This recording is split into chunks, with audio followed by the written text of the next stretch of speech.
एकांत, भूले हुए इतिहास की एक अनसुनी कहानी, जिसकी टूटी हुई दीवारों को देखकर ऐसा लगता है कि इसकी हर ईंट किसी की मेहनत की एक निशानी है और यह टूटी हुई इमारत उसी एक ख्वाब की कहानी है। कहानी क्योटी के किले की, जिसे राजा परमाल देव ने अपने शासनकाल के दौरान बनवाया था।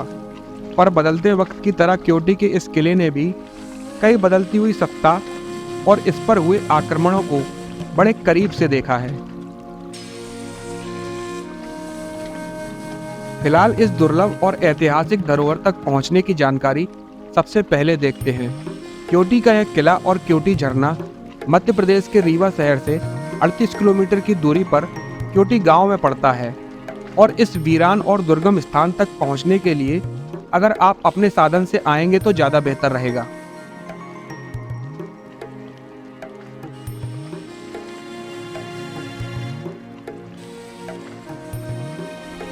तो मित्रों, एक छोटे से सफ़र के बाद हम पहुंच चुके हैं क्योटी के किले पर।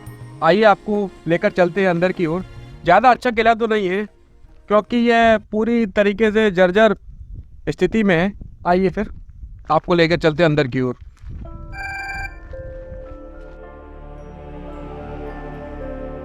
कहते हैं कि 1495 के आसपास बांधवगढ़ के बघेल राजा सालिवाहन ने सिकंदर लोदी से अपनी बेटी की शादी का प्रस्ताव ठुकरा दिया था, जिसके बदले में सिकंदर लोदी ने 1499 में बांधवगढ़ पर आक्रमण कर दिया और बांधवगढ़ राज्य के कई इलाकों को नष्ट कर दिया। कहते हैं कि युद्ध के बाद राजा सालिवाहन ने बांधवगढ़ साम्राज्य के कई टुकड़े करके अपने बेटों में आपस में बांट दिए थे, जिसके बाद कहते हैं कि क्षेत्र का एक हिस्सा राजकुमार जनक को मिला, जिसने क्योटी गांव बसाया था।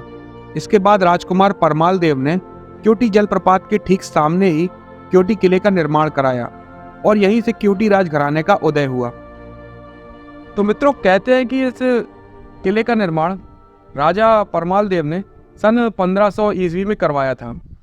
इसके बाद जब 1857 की क्रांति हुई थी तो मशहूर क्रांतिकारी ठाकुर रणमत सिंह जी यहाँ पर छुपे थे और जब उन्हें यहाँ एक अंग्रेज अधिकारी इन्हें ढूंढते हुए आया तो उन्होंने उसकी गोली मारकर हत्या कर दी थी। जिसके बाद यहाँ के तत्कालीन महाराजा के कहने पर उन्होंने आत्मसमर्पण कर दिया था, जिसके बाद अंग्रेज़ों ने उन्हें बंदी बनाकर अंग्रेज अफसर की हत्या के जुर्म में फांसी दे दी थी। कहते हैं कि अंग्रेजी शासनकाल के दौरान यहाँ अंग्रेजी सैनिक पास के गांवों से महिलाओं को अगवा करके उन पर अत्याचार करके उनकी हत्या कर दिया करते थे और स्थानीय लोगों का ऐसा मानना है कि तभी से यहाँ भूत प्रेत संबंधी घटनाएं यहाँ देखी जाने लगी और आज भी यहाँ शाम ढलने के बाद इस वीराने में कोई नहीं आता। साथ ही इस किले के बारे में स्थानीय लोगों का ऐसा मानना है कि यहाँ रात होते ही महिलाओं की अजीबोगरीब आवाज़ें सुनाई देती हैं। कहते हैं कि इस किले से कई रहस्यमयी गुफाएं भी निकलती हैं, लेकिन वो कहाँ हैं इसके बारे में स्थानीय लोगों को भी कोई जानकारी नहीं है। और अगर आप यहाँ अकेले आते हैं तो इस किले के भीतर जाने से बचें, क्योंकि यहाँ लूटपाट की कई घटनाएं भी सुनने में आती हैं।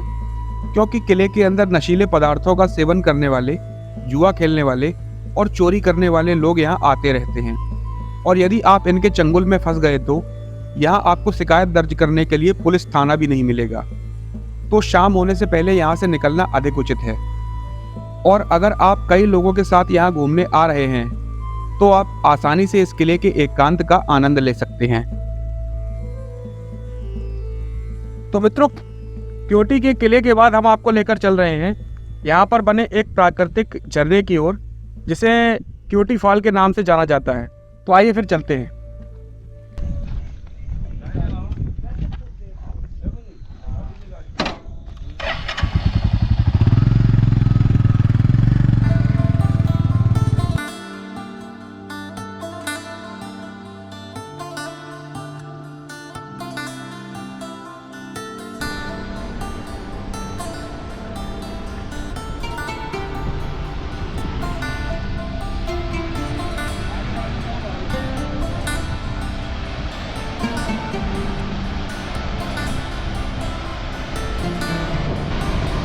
तो दोस्तों, क्योटी किले के पास ही ये खूबसूरत सा झरना है जिसे क्योटी वाटरफॉल के नाम से जाना जाता है।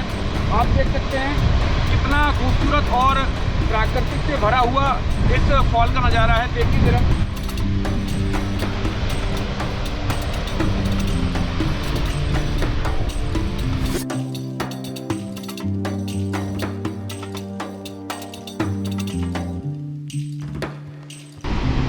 तो दोस्तों आखिर में मैं आपसे एक बात और कहना चाहता हूँ। यदि आप चोटी फॉल पर आते हैं तो अपनी सुरक्षा का विशेष ध्यान रखें, क्योंकि आप देख सकते हैं इसकी कोनों पर कोई भी रेलिंग या कोई भी किसी भी प्रकार की सुरक्षा का इंतजाम नहीं है।